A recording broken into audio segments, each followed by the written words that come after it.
Welcome to the breakdown, brought to you by PaintballAccess.com. I am Matty Marshall, and this is Todd Martinez. So, Todd, we just had the Mid-Atlantic Open PSP, the second stop on their tour. Chicago is coming up, and if you haven't signed up already, you definitely want to sign up. It's going to be the 19th through the 22nd of June.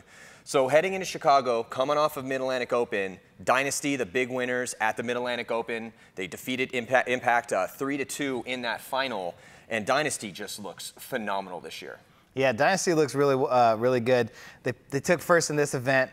They took fourth in the event before that in Dallas. They've been playing some really solid paintball. Edmonton Impact didn't have a good Dallas event.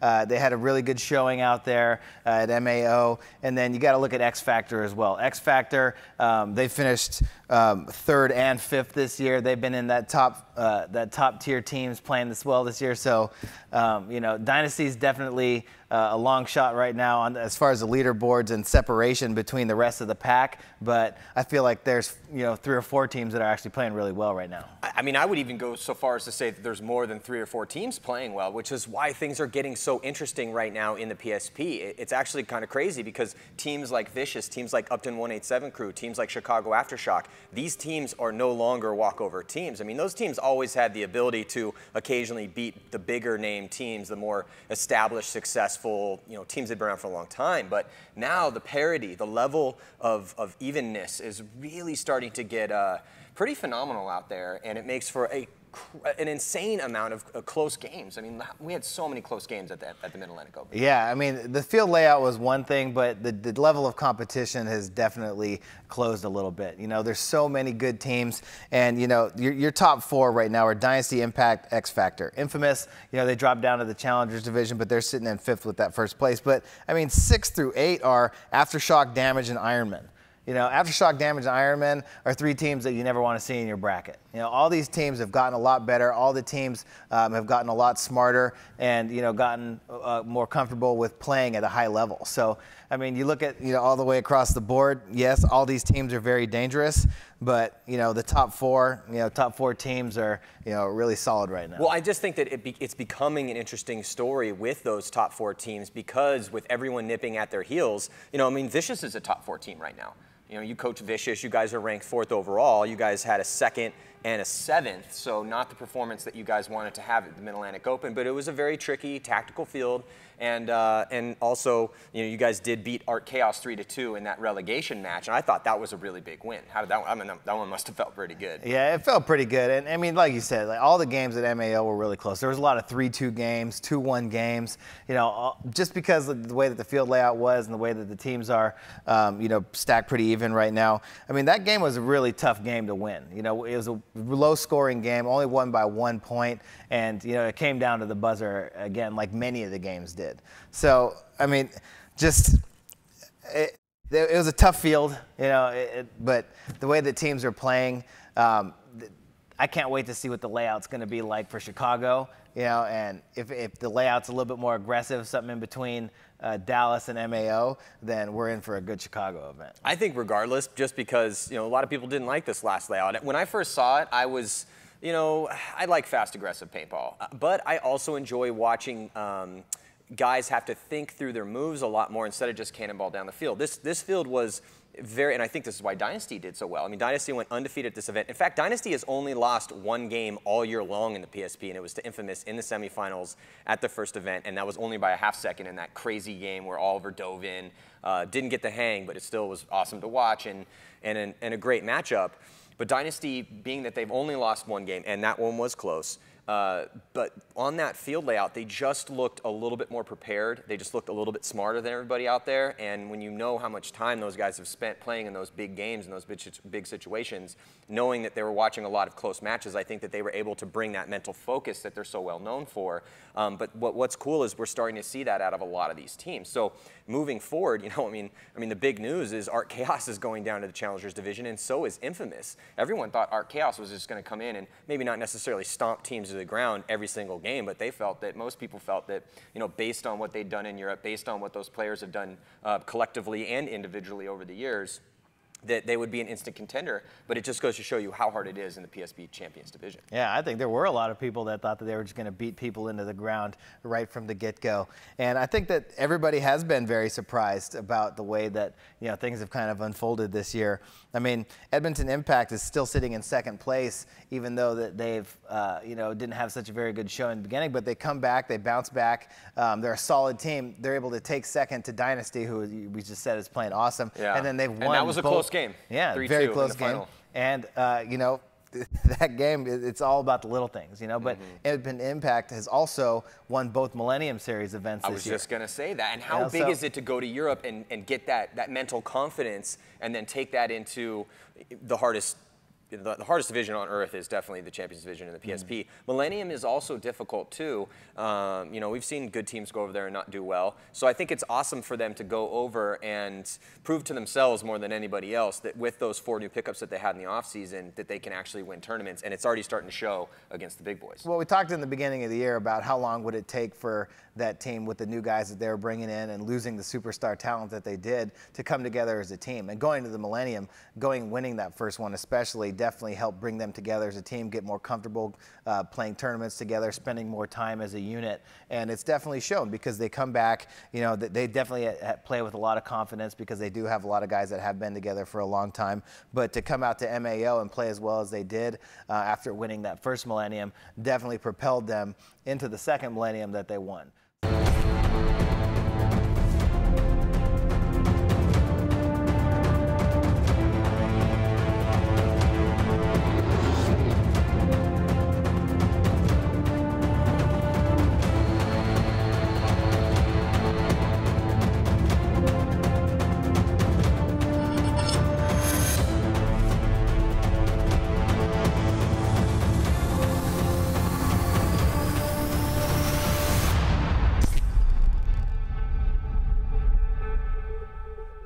I mean, like we said, all these teams, it's a matter of time, you know, once they get all their stuff together. Dynasty, you always hear in their interviews about how they, you know, Ryan and Oliver are always talking about how, you know, they're a real team. They've been together for a really long time. You know, they play really well together. You know, Impact's got that. X Factor's got that. Vicious now, you know, lost solid core on that team.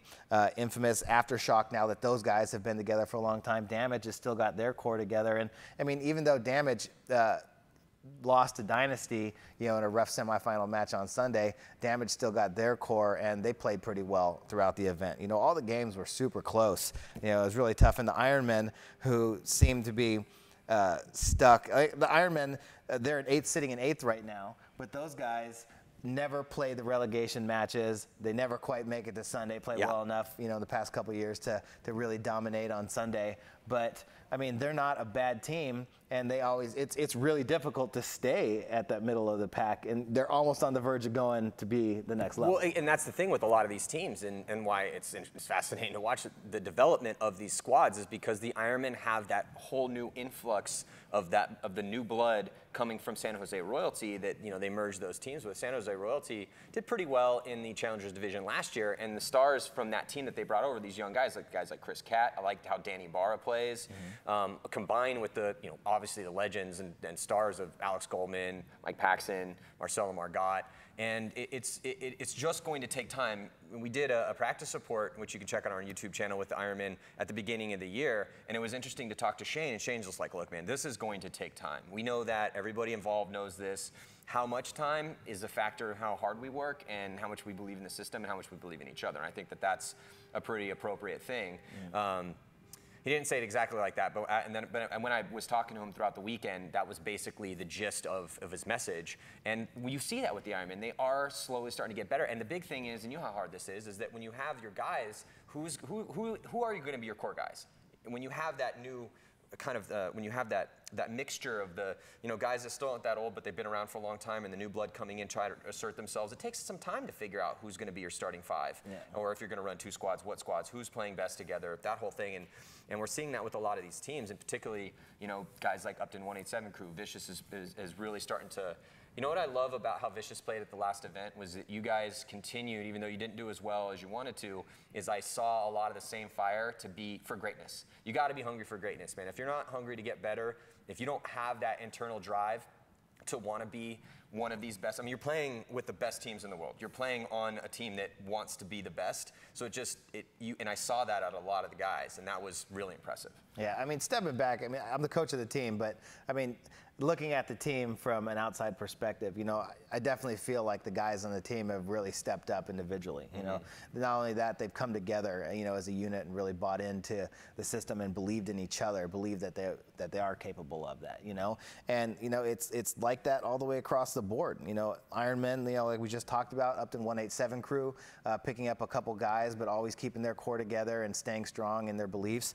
And you know, Houston Heat's coming right back into the Champions Division now, and you know, you ask anybody on that team, going to the Challengers was a great experience for them, and now they feel like they're going to come back stronger, and they've molded those guys into a unit again. And that's what the Challengers division has really become. It's become a place where these up-and-coming teams, and speaking of which, Texas Storm has to bow out of the Challengers division, actually the team's going to go on a hiatus. There was a disaster struck at the owner's field, so he's got to focus and get that taken care of. We wish him the best.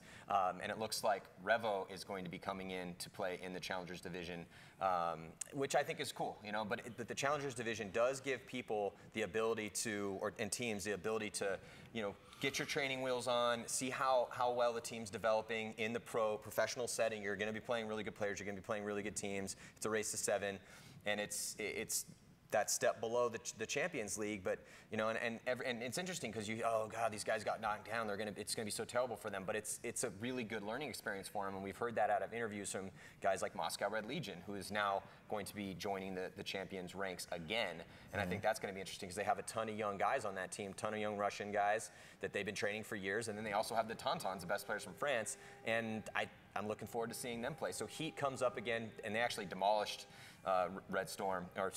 Moscow Red Legion in the Challengers Division final. So yeah, they're coming up. Moscow Red Legion and Houston Heat is coming up, and then going down is, like we said before, Infamous and Art Chaos. So it's going to be a crazy event in Chicago, and again, it's going to be June 19th through the 22nd. So make sure to sign up if you haven't already, and definitely check out the webcast on paintballaccess.com, and it's going to be a crazy event. So thank you guys for tuning in to the Breakdown. I'm Matty Marshall with Todd Martinez. We'll see you next time.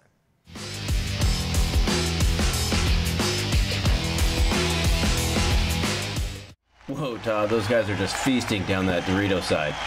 I'm hungry. Raza Paintball with another game winner. Let's send you down to the field and Nikki McEvers. Thanks so much. Todd, let me ask you, if someone wants to order a paintball jersey, take me through it. Well, I make the best jerseys in the game. If you order a jersey from me, that's what you're going to get. Don't ever hesitate to call customer service if you have a question. Who didn't call? It's just a reminder. You want to find out about the best? You can search it on Facebook real quick. RazaLight.com. Well, all right. Back to you.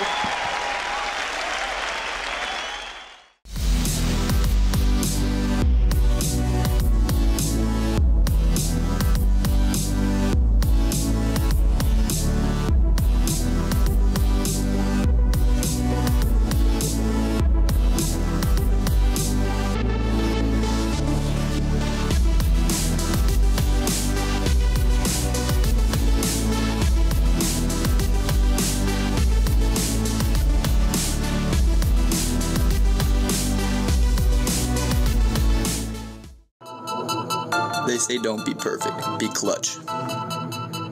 Being clutch is one of my biggest assets. You can rely on me to be clutch, and I rely on the Vanquish.